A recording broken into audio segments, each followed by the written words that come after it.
gente, tudo bem? Chegamos no nosso terceiro vídeo especial da Potterick e se vocês ainda não assistiram os outros, eu recomendo que vocês olhem os vídeos anteriores e assistam também. A Gabi e o Richard também estão participando da Potterick, então lá no canal deles também tem vários vídeos relacionados a Harry Potter, eles estão linkados aqui nos cards, aqui no box de informações, então passa lá e não perde nenhum desses vídeos tudo. E se você tá gostando dessa semana especial de Harry Potter aqui no canal, não esquece de curtir os vídeos e de compartilhar com seus amigos. Hoje eu vim falar com vocês sobre um assunto que eu, Zinha da Silva, particularmente gosto muito dentro do universo de Harry Potter. A gente sabe que a J.K., maravilhosa, rainha, diva, musa do verão, sempre pensa em todos os detalhes e nessa área de transporte não poderia ser diferente. Então a gente tem uma enorme variedade de transportes mágicos e eu vou falar sobre eles aqui hoje com vocês. Antes de começar a mencionar todos esses meios de transporte, eu só queria deixar claro que eu não coloquei na ordem cronológica, essa era a minha ideia principal, mas quando eu comecei a montar eu percebi que poderia ficar confuso porque alguns meios de transporte ficariam melhores juntos dos outros, então eu meio que fiz umas sessões e vocês vão entender melhor durante o vídeo. É claro que eu não posso começar esse assunto sem falar sobre as vassouras voadoras, não é mesmo? Aqui em Harry Potter e a Pedra Filosofal tem a parte que o Harry vê uma vassoura pela primeira vez, que é quando ele tá lá no Beco Diagonal vendo todas aquelas novidades, e então ele encontra a vitrine de vassouras e eu vou ler essa passagem pra vocês. Vários garotos, mais ou menos da idade de Harry, espremiam os narizes contra a vitrine que tinha vassouras. Olhe, Harry ouviu um deles dizer, a nova Nimbus 2000, mais veloz do que nunca. O legal das vassouras é que além de servir para locomoção, que é como todo mundo conhece, elas também servem para os jogos de quadribol. Elas são importantíssimas, pois sem elas não dá para jogar. Como vocês sabem, as vassouras não são permitidas para os alunos do primeiro ano, mas no caso do Harry, as coisas aconteceram um pouquinho diferente. Depois de, sem querer, assim, mostrar a sua habilidade natural para ser um jogador de quadribol, ele ganhou o direito de ter uma vassoura e também de ser o apanhador do time da Grifinória. Então tem duas conquistas em uma, ele pôde ter a vassoura e ele pôde participar do time de quadribol da Grifinória, tudo isso no primeiro ano. Aqui no livro Quadribol através dos séculos a gente tem muita informação sobre as vassouras, inclusive uma lista enorme de todas as vassouras criadas e mencionadas. Então acho que tem umas 16 vassouras aqui listadas, então é bastante coisa e eu recomendo que vocês leiam. Em Harry Potter a gente também vê alguns meios de transporte que foram adaptados dos meios de transportes trouxas. Só que, obviamente, em Harry Potter esses meios de transporte trouxas foram enfeitiçados e tem várias outras funções muito mais legais do que aqueles super chatos dos trouxas. E logo no comecinho de Harry Potter, a gente vê a moto voadora do Sirius Black. Embora esse tipo de feitiço não seja aprovado pelo Ministério da Magia, essa moto do Sirius Black foi bem útil e não foi só uma vez. Embora essa moto possa parecer comum para os trouxas, ela é super rápida, ela pode voar e ela também acomoda um meio gigante, né, gente? O Hagrid cabe nessa moto e ele ainda pode levar o Harry junto com ele. Não só o Harry bebê, mas mais pra frente ele também consegue levar o Harry já adolescente, então essa moto cabe muita coisa. Depois dessa primeira aparição no livro e no filme, ela também aparece de novo lá no finalzinho, quando tem a Batalha dos Sete Potters, e é novamente o Hagrid quem leva o Harry na mesma moto. Só que dessa vez, em vez de levar ele pra casa dos tios do Harry,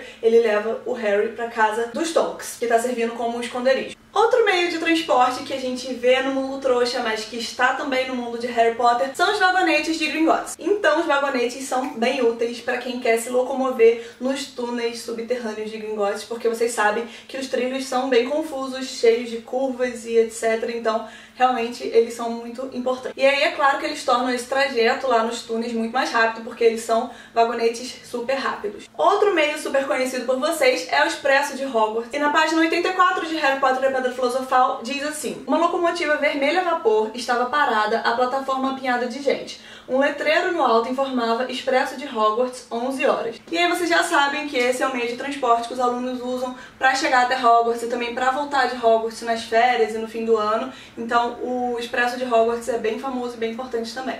Bom, depois que os alunos saem ali do Expresso de Hogwarts, eles ainda têm que percorrer uma distância do lago da escola, então essa distância é feita com barcos, mas isso para os alunos do primeiro ano. Então o Hagrid acompanha esses alunos da estação de Hogsmeade até o castelo de Hogwarts, através do lago, nos barquinhos, todo mundo ali bem de boa.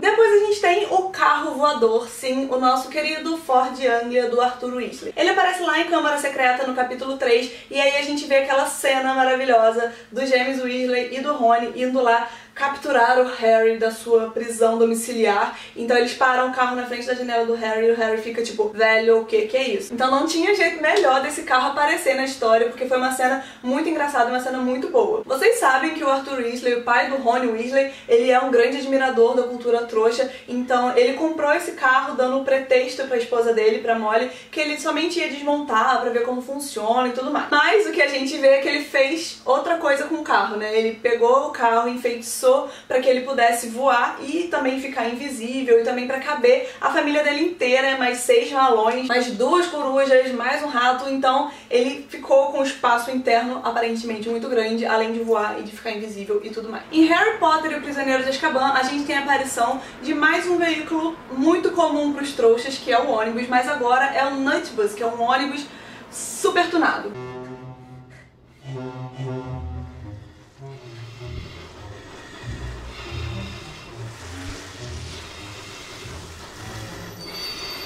O Nutbus é bem importante porque ele socorre bruxos e bruxas que estão perdidos, e pra chamar o Nutbus é só você estender a mão da sua varinha, que ele já aparece quase que instantaneamente. Esse não é um ônibus que os trouxas conseguem ver, e ele também consegue se mover muito rapidamente, e ele consegue se moldar de acordo com os obstáculos, então ele estica, encolhe, ele consegue passar em lugares bem inusitados. E só por curiosidade, o preço da passagem de Little Inn pra Londres, que é pra onde o Harry tava indo, pro Caldeirão Furado, custa 13 ciclis, e aí você tem direito a chocolate quente. Ou se você pagar 15 ciclis, você ganha uma garrafa de água quente e uma escova de dente da cor que você escolher. Isso é muito importante, você pode escolher a cor da escova. Saindo dessa parte dos meios de transporte trouxas, que também aparecem nos meios de transporte bruxos, a gente tem os animais e as criaturas. Como, por exemplo, os testralhos, que são animais que se parecem com cavalos, mas eles não têm meio que carne, então eles são bem esqueléticos, e o couro deles, assim, fica bem juntinho dos ossos e deixa a aparência deles bem assustadora. Na descrição dos testralhos diz que eles têm uma cabeça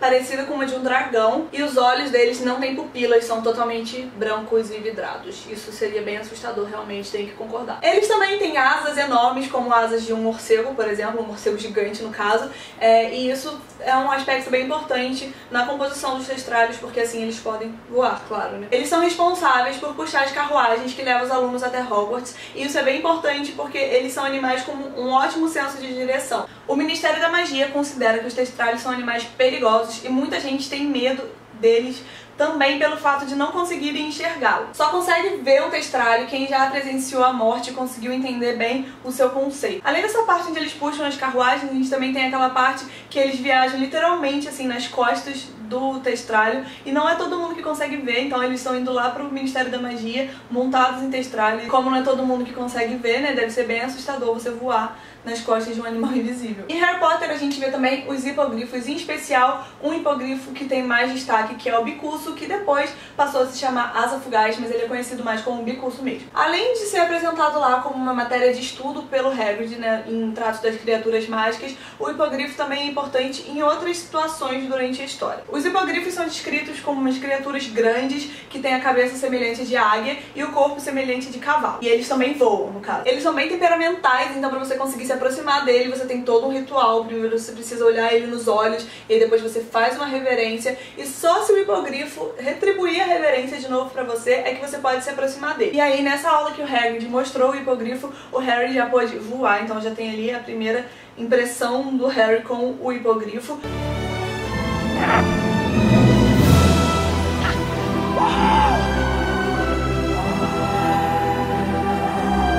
Em Harry Potter a gente também consegue ver dragões sendo usados como meio de transporte. Quem conseguiu usá-los como meio de transporte deve realmente ganhar os parabéns, porque vocês sabem que não é fácil. Os dragões são conhecidos por terem um temperamento assim bem forte, bem explosivo, e não são todos os humanos que conseguem se relacionar muito bem com ele. Mas a gente tem uma situação em que fugir de dragão era realmente a única solução, que foi no caso quando Harry, o Rony e a Hermione estavam fugindo do Banco Gringotts, quando eles invadiram lá para tentar roubar mais uma Horcrux.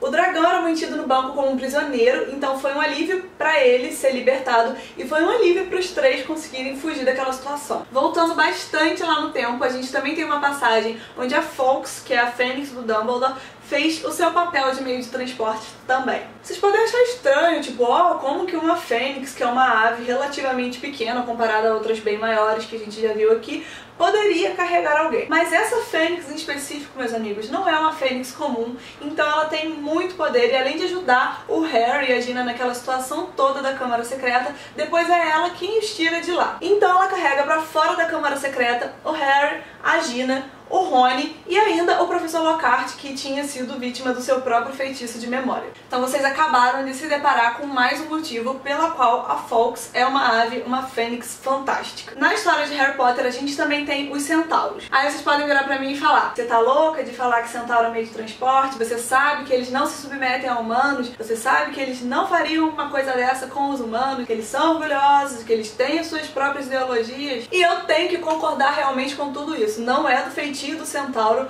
fazer qualquer coisa para os humanos, se submeter de qualquer forma aos humanos. Mas lá em Harry Potter e a Pedra Filosofal, não sei se vocês se lembram, mas enquanto estava lá na Floresta Proibida, o Harry se deparou com uma figura misteriosa, encapuzada, tomando sangue de um unicórnio. Diante dessa situação toda, ele precisava sair dali bem rápido e ele foi socorrido por um centauro chamado Firenze. O Firenze ajudou o Harry, levou ele nas costas e depois ele até levou uma bronca do outro centauro chamado Agouro, que disse que ele não devia fazer isso, perguntando se ele era uma mula pra ficar carregando humanos nas costas. E por esse comportamento do Agouro também que a gente vê que realmente não é do feitio dos centauros fazer coisas desse tipo. E aí, saindo dessa história toda de animais, de criaturas, de transportes trouxas, a gente entra numa outra parte, que é a parte dos transportes mais inusitados, os transportes que são apresentados só em Harry Potter ou que são apresentados só nesse contexto de mundo mágico. Aparatar é, na minha opinião, um dos meios mais legais e mais eficazes de se locomover de um lugar para o outro. Esse é um meio que você consegue sair de um lugar e ir para outro lugar quase que instantaneamente. Ele é meio que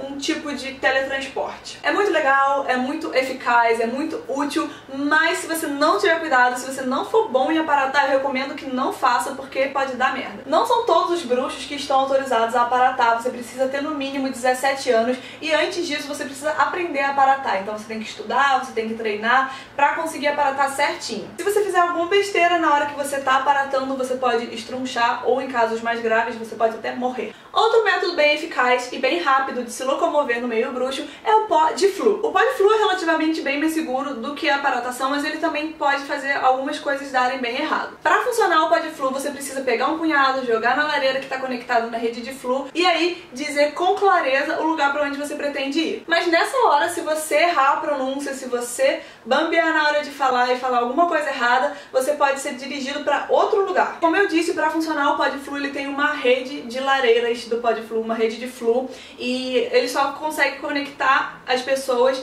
de uma lareira a outra. Então ele está presente em várias casas bruxas, em vários prédios, em várias instituições bruxas. Então você consegue ir de uma lareira para outra, mas você não consegue ir para uma lareira que não esteja na rede de flu, por exemplo. A gente também vê durante os filmes e livros de Harry Potter um meio de transporte chamado chave de portal. A limitação da chave de portal se dá porque ela tem que ser programada, então você tem que estar num lugar específico, numa hora específica, para ir até um outro ponto específico. Uma curiosidade legal sobre a chave de portal é que já houve a tentativa de fazer com que os alunos chegassem em Hogwarts usando essa chave de portal. Mas isso não deu muito certo porque os alunos se atrasavam demais, muitos deles não conseguiam chegar a tempo para a chave de portal, ou muitos deles não conseguiam saber qual era o objeto que estava sendo usado como chave de portal naquele momento. Fora o fato de que muitos alunos, muitas crianças, às vezes se sentiam enjoadas durante essa viagem de chave de portal e tinham que ficar um longo tempo lá na enfermaria da escola. Então, depois eles passaram a usar o Expresso de Hogwarts, que é mais tranquilo, mais fácil, mais garantido. E por último eu separei um meio de transporte que é também bem inusitado e nojento. Eu tô falando da rede de vasos, que é aquele meio que o Rony, o Harry e a Hermione usam pra entrar no Ministério da Magia disfarçado. Esse é um meio que muitos funcionários do Ministério da Magia usam pra chegar até o trabalho, então tem várias cabines assim de vasos sanitários e a pessoa entra, coloca os pés dentro do vaso e dá descarga em si mesmo. Isso é muito esquisito, mas funciona. Em Relíquias da Morte, na página 181, diz assim: percebeu imediatamente que fizera a coisa certa. Embora parecesse estar dentro da água, seus sapatos, pés e vestes continuaram secos. Ele esticou o braço, puxou a corrente e no momento seguinte desceu veloz por um cano curto e emergiu em uma lareira no Ministério da Magia. Então vocês têm que concordar que essa é uma maneira bem inusitada de chegar de um lugar a outro, né? Então, gente, essa foi a minha grandíssima e enorme lista de meios de transporte usados pelos bruxos. E eu espero muito que vocês tenham gostado de acompanhar um pouquinho sobre esse assunto. Amanhã a gente chega no nosso último vídeo da Potterick e eu espero muito que vocês estejam gostando dessa semana, assim como eu espero que vocês curtam bastante o vídeo de amanhã. Só vou dar um spoiler rapidinho, algumas pessoas que me seguem nas redes sociais já sabem, mas no vídeo de amanhã a gente tem um convidado especial, então eu espero vocês aqui às 6 horas da tarde para esse último vídeo da Potterick. Então por hoje eu vou ficando por aqui porque esse vídeo já está bem grande. Eu espero muito que vocês tenham gostado. Se vocês gostaram, por favor, cliquem no gostei e se inscrevam aqui no canal. Por hoje é só isso tudo, um beijo enorme e tchau!